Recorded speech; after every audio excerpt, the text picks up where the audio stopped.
I shower with my 14-year-old son. I'm a 37-year-old woman, and I know what you're thinking when you hear that my 14-year-old son shares both our bathroom and bedroom.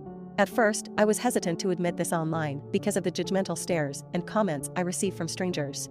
But here goes nothing. It all started 3 years ago when my husband suddenly left us without any explanation. It came as a complete shock.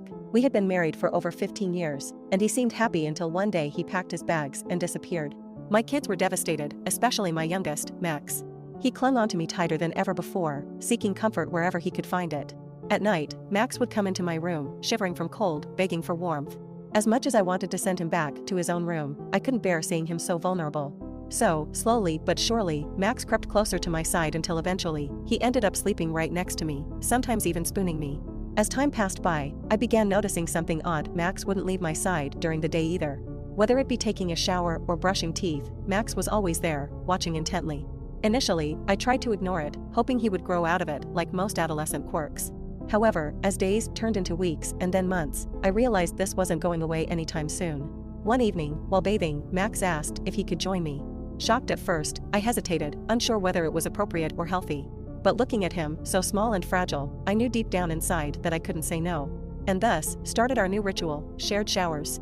Max loved being in the water with me, feeling the warm stream cascade over his body. We talked about everything under the sun, sharing secrets and stories that we had never revealed before. Sometimes, we would sing together, off-key but heartfelt melodies echoed through the walls of our bathroom. For those moments, we were just two people, unburdened by societal norms or expectations. But as delightful as these intimate experiences were, they weren't without their share of criticism. Friends, family members, and acquaintances alike raised eyebrows and whispered behind our backs, judging my parenting skills and accusing me of crossing boundaries.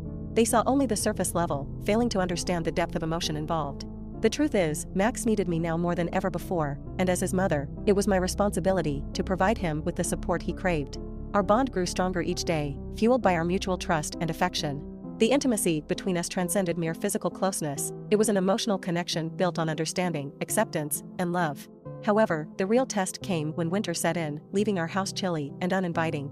With heating bills skyrocketing, I struggled to make ends meet, let alone afford extra blankets. That's when Max suggested cuddling up together under a single comforter. Again, initial reluctance gave way to acceptance, and we found solace in each other's company once again. We spent many nights snuggled together, my arm wrapped protectively around his shoulders, his head nestled against mine. In those quiet hours, we listened to the sound of snowflakes falling outside, relishing the peacefulness of the moment. No longer did I feel alone in this world. Instead, I felt grateful for having such a precious gift beside me. Some may call us strange or unconventional, but the reality is far different.